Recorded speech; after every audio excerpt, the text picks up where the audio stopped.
the Mission Impossible franchise. Probably my personal favorite action franchise of all time, even though there are only 5 movies, or actually 6, since Mission Impossible Fallout is coming out this summer. And to celebrate a new release from this franchise, I'm gonna talk about the other previous 5 movies, all starring Tom Cruise, all directed by him, and it's gonna be a long run, it's gonna be a fun ride, and hope you enjoy this little retrospective of the Mission Impossible franchise. And right before we start with the movies, just a little bit of history. The Mission Impossible franchise is actually based on a TV show.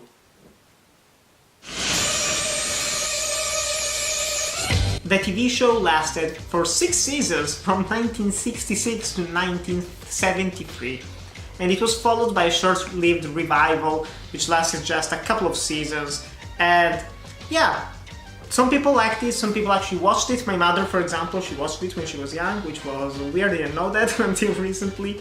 And does it hold up? I've watched a couple of episodes, and it's actually a fun show, very enjoyable, even though, of course, we're still talking about the 60s and 70s, so it's not like they had these big-ass budgets like today. But it's still a fun watch, and the most important thing about this show, it gave us the iconic Mission Impossible theme, with the lighting of the fuse and the wonderful, wonderful score. But let's jump to the first Mission Impossible film, which is actually titled just Mission Impossible, and it was released in 1996. And Paula Wagner and Tom Cruise teamed up as producers, and they delivered us this film, which is directed by Brian De Palma, who is more famous for movies like Carrie, Scarface, and The Untouchables. And Mission Impossible, the first one, definitely is probably the most cinematic of all the films. The first thing that truly caught my eye this time around was the excellent cinematography. I watched this film around 4 times when I was younger, and rewatching it now, I just loved how there are just these incredible wide shots, these Dutch angles. It's such a gorgeous film to look at, and easily it has the best cinematography in any of the films of the franchise.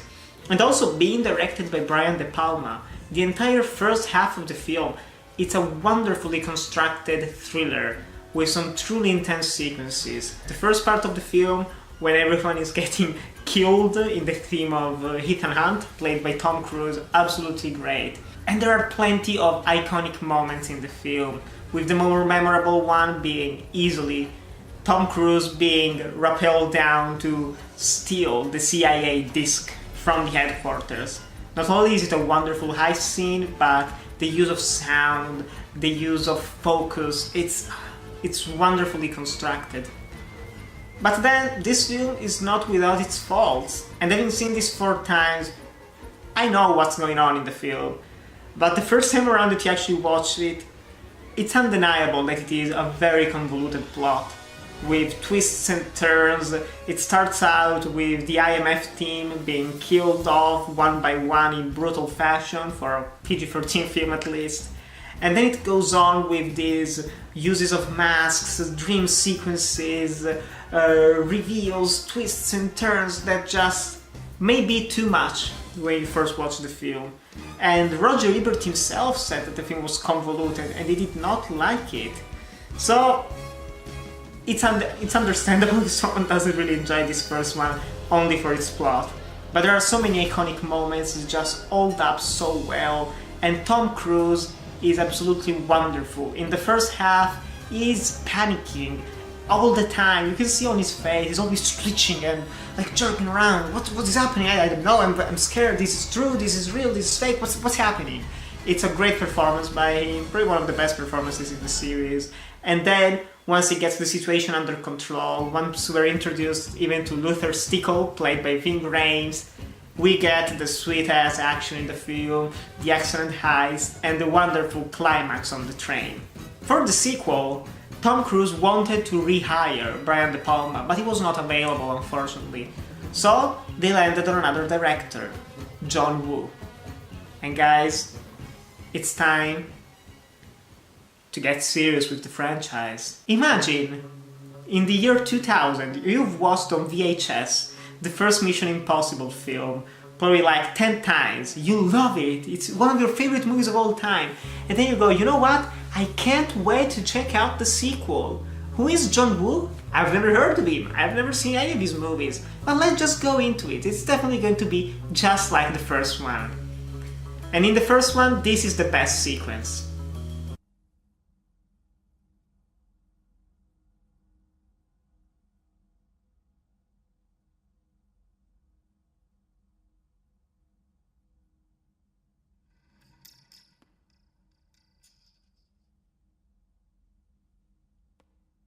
Imagine going from that scene to this one.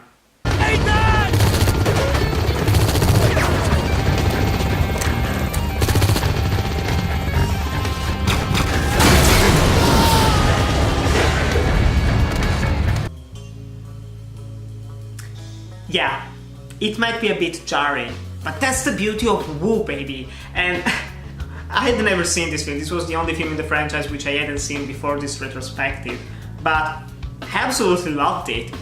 Probably for all the wrong reasons, but I loved it. It's easily the most enjoyable film in the entire franchise. And there are so many good things about it. The standout is easily the action, and action in the sense of actual shootouts, not stunts, because the actual stunts, like we've learned to know from this franchise, they aren't here per se. But this is literally just John Woo taking the story of a Mission Impossible film and making it his own, because wow, baby. I mean, this film is absolutely bonkers, and there are so many bad things about it. For example, the story. Roger Ebert actually liked this film because it was a more simple and straightforward story. While I truly understand why some other people, including myself, said, yeah, this story is kind of shit. And they even say it in the film like, oh, it's that simple, really, huh? It's just a virus that kills people and we have to get the antidote. Okay. They literally say this thing, so it's... yeah. Roger Ebert liked it, so I guess that's fine. But there is also so much melodrama. And John Woo, in case you don't know, is a Chinese director. He's made some truly classic films of action cinema, including The Killer and Hard Boiled, and even Face Off in the US. And after that he made the Mission Impossible 2 film. And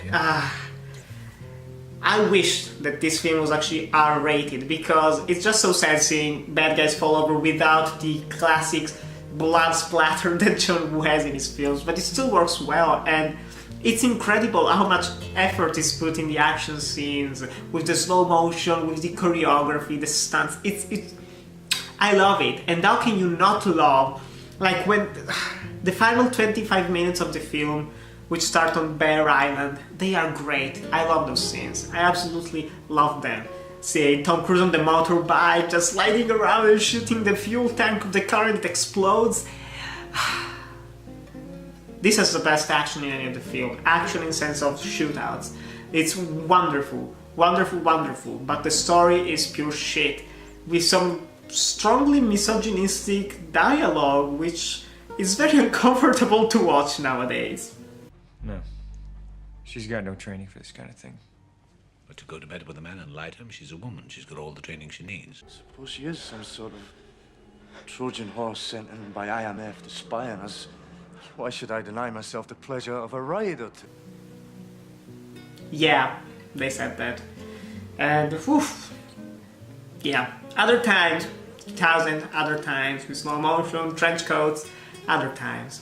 Also the love story itself, with Thandie Newton, with Naya, the character of Naya. It's so weird, it feels so out of place, it comes out of nowhere, but that's the thing, it's a John Woo film, and even though it's not as great as some of his other movies, it is just so darn enjoyable, and the pathos, and the action, and the music, the best soundtrack in any of the Mission Impossible film, because it's scored by Hans Zimmer, and it's just so operatic, so it works so well with the melodrama of John Woo, especially in the reveal in the third act, when you think Tom Cruise is dead and it's actually just a mask and the main henchman of the bad guy was killed, and he starts screaming and the music swells, just like whoa, so epic. And then whew, Tom Cruise takes off the mask and it's action time, baby.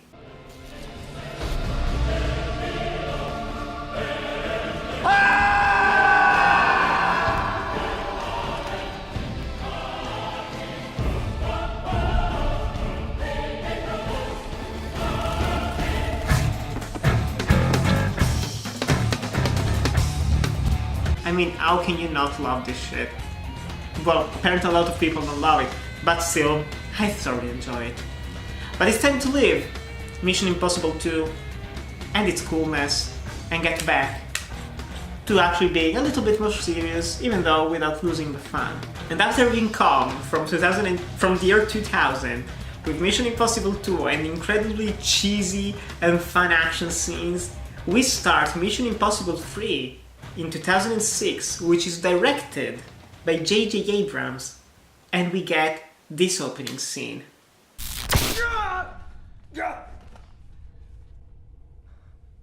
We've put an explosive charge in your head.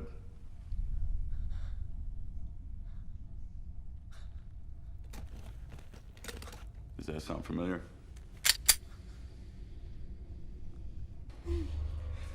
Listen to me. I want to help you. I want to help you get whatever you want. But you got to do what's right.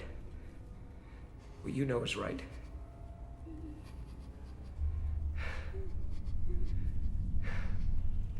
No. No. No. 10. Yeah, it's quite intense.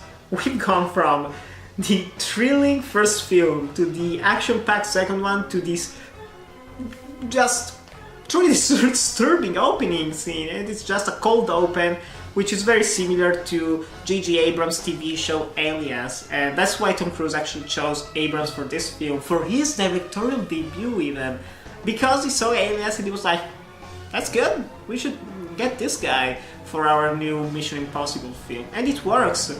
But if I have to rank the film, which probably I will do at the end of this video, maybe I would honestly say that Mission Impossible 3 is my least favorite one.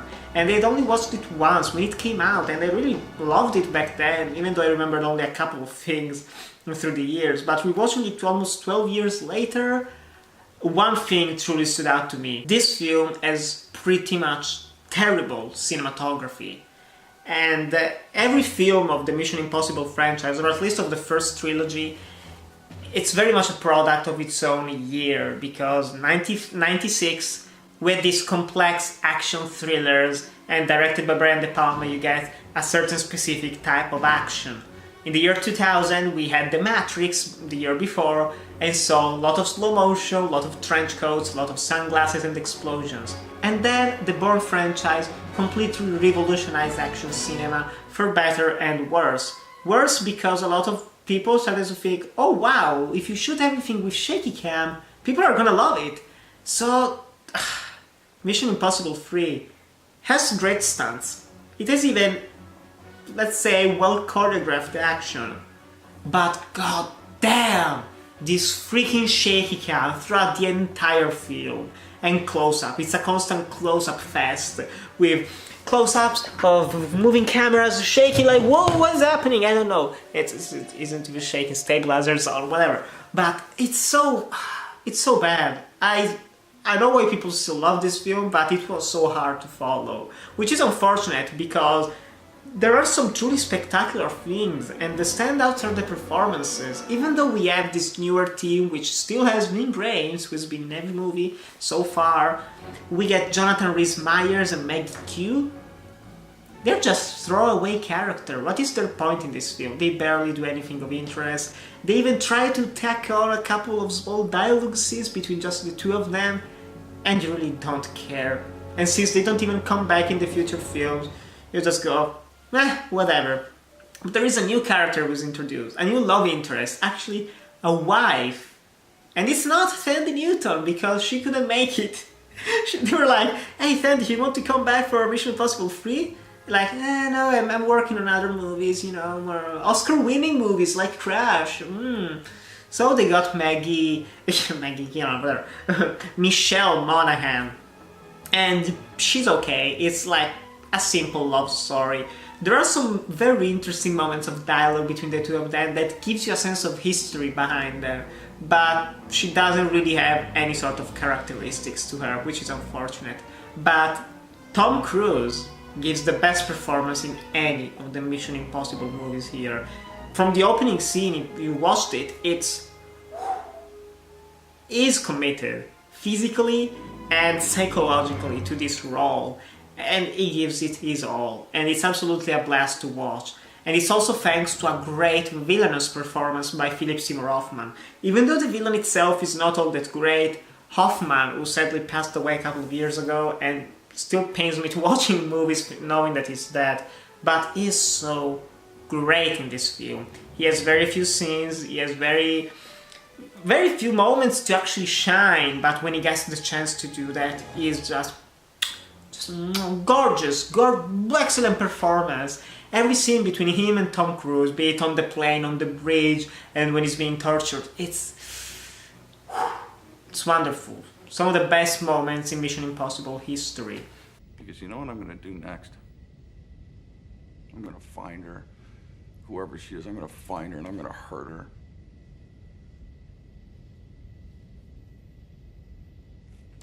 You were apprehended carrying details of the location of something codenamed the Rabbit's Foot. I'm gonna make her bleed and cry and call out your name. And also the action itself, there are some cool moments, with the standout being the bridge scene. Even though it doesn't make a lick of sense if you think about it and the terrible aim of these soldiers, it's so well made and you actually understand what's going on because there are wide shots and it's not like the warehouse fight in the beginning where it's just shooting randomly and people falling over, you don't understand what the fuck is going on.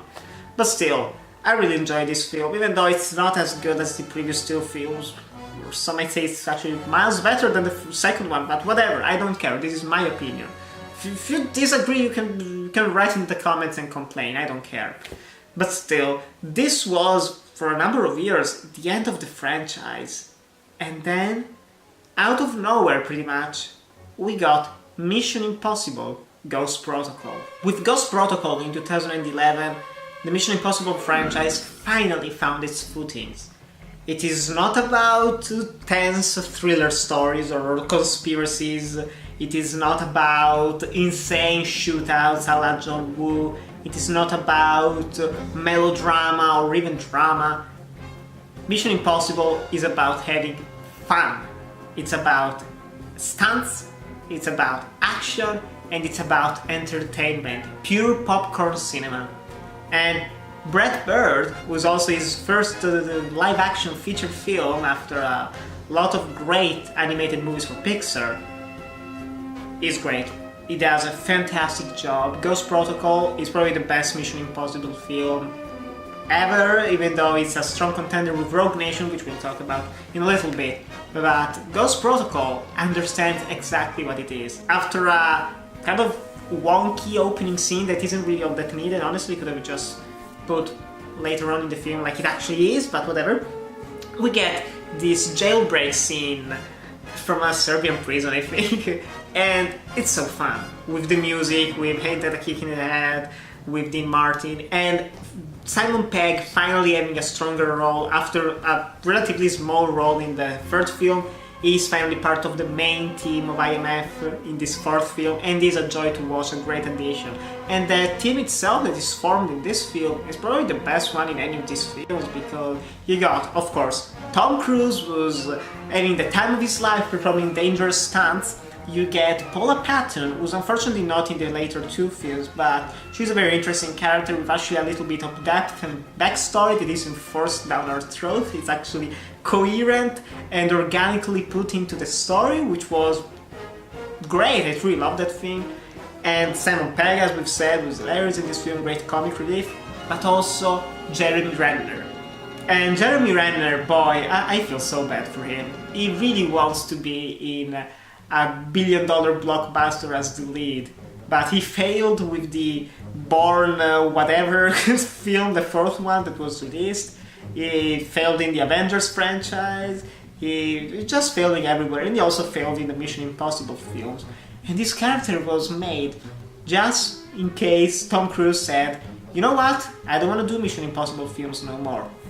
Jeremy Renner, we've introduced him right now, he can be the next guy who's actually going to act in these films. But even though he has a very beefy role in this film, in Mission Impossible Rogue Nation and probably even Fallout, he's gonna do jack shit. He's still being put to the sidelines, poor fella, but he works in this film, he actually really works. And that's the thing, this is the best team because they have great chemistry together, they have so much fun, it's so entertaining to watch them on screen, and there are actual stakes between them and with the story that is being told. And it's a very interesting story, even though it is, as always, just an excuse for action scenes. And the villain, played by Michael Nyqvist, was also the villain in the Swedish Girl with the Dragon Tattoo movies, and with John Wick being the Viggo character in John Wick 1. He's a good actor, doesn't get a lot to do in this film, unfortunately, and he's also another actor who sadly passed away, like all these villains are dying.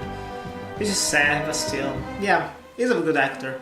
And that's the thing, the film has this wonderful, iconic, just, whoa, insane stunt scene shot on the Burj Khalifa hotel in Dubai, and it's easily one of the best scenes ever in a Mission Impossible film. Very tense, very exciting, and even everything that happens after Tom Cruise climbing it. There are some very great moments, but the sad thing is that it's such a great scene, so wonderfully created and executed, that everything that happens in the actual third act in India, it just feels so smaller scale. Even though there is this fun Buster Keaton-ish elevators with cars in a parking garage, that scene is very fun to watch, but it isn't as explosive as the Burj Khalifa scene. It's the big standout moment, but it comes at the middle of the film, so everything that comes later on feels...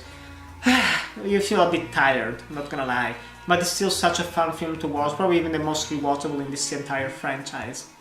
And then, finally, we get to Mission Impossible Rogue Nation, released just 3 years ago in 2015, directed by Christopher McQuarrie, who already has a history of working with Tom Cruise in Jack Reacher, and also writing, for example, The Mummy, which was just fucking bullshit, and also Edge of Tomorrow. So they know each other pretty well, and they make a truly great team. Probably the best team-up director-actor that we've had in these films.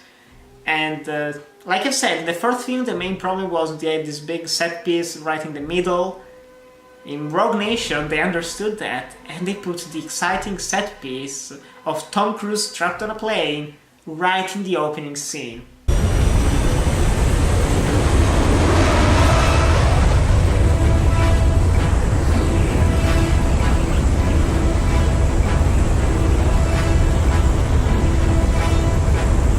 That not only makes the opening of the scene incredibly fun to watch, but it also means that it can only go up from there, because you start strong, but they only get stronger. I don't know how they do it, but this film is stunts galore.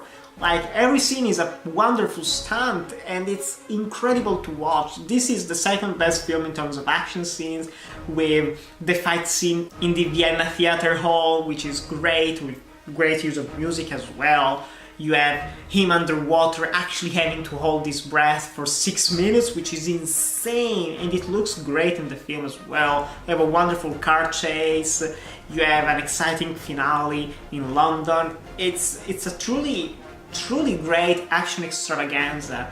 And again, it builds up from its predecessor. It brings back a lot of the characters, which is the first film to have so many characters coming back, not only Ving Rhames, Simon Pegg, but also Jeremy Renner.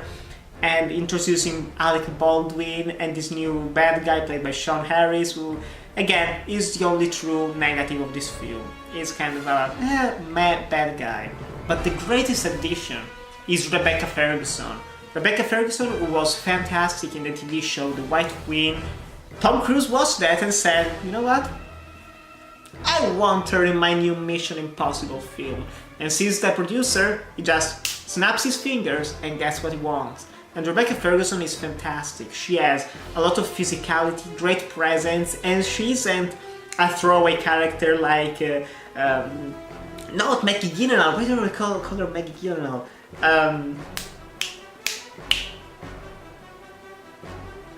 Michelle Monaghan. It took me a while. I'm sorry. Michelle Monaghan. She's not a throwaway character like her, and she isn't even a lame love interest like Thandie Newton. She's actually a strong female character, just like Paula Patton, but with more depth to her, and with, yes, as I said, great physicality, great stance. She's outstanding, and their relationship with Tom Cruise in the film, this friend-foe relationship, it's just a joy to watch. And yeah, probably if I have to rank the film, it would be Mission Impossible Rogue Nation. It's absolutely my favorite one at the top.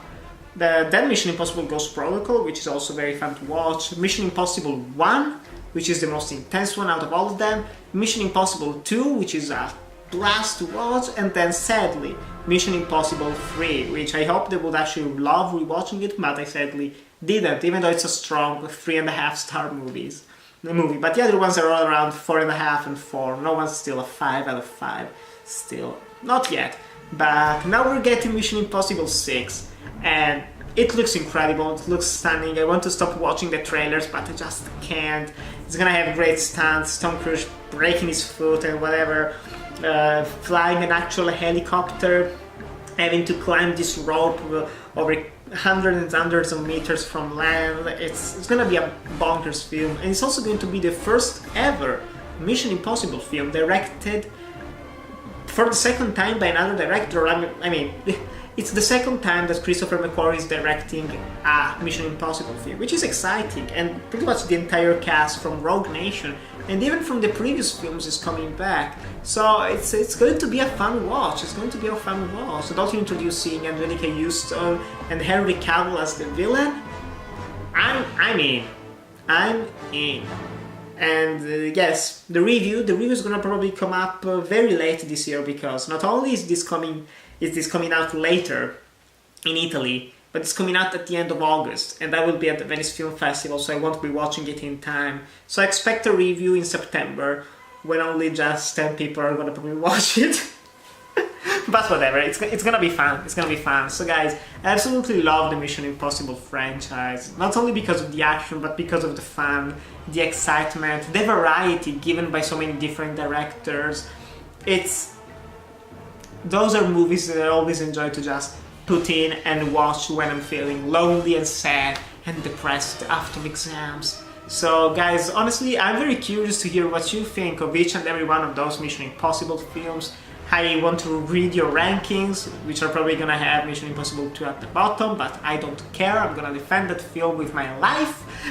And yes, so guys, definitely tell me everything you want in the comments below. Let's keep the conversation going, shall we? But still guys, thanks as always for watching. Remember to like, comment, subscribe, and I'll see you in the next video.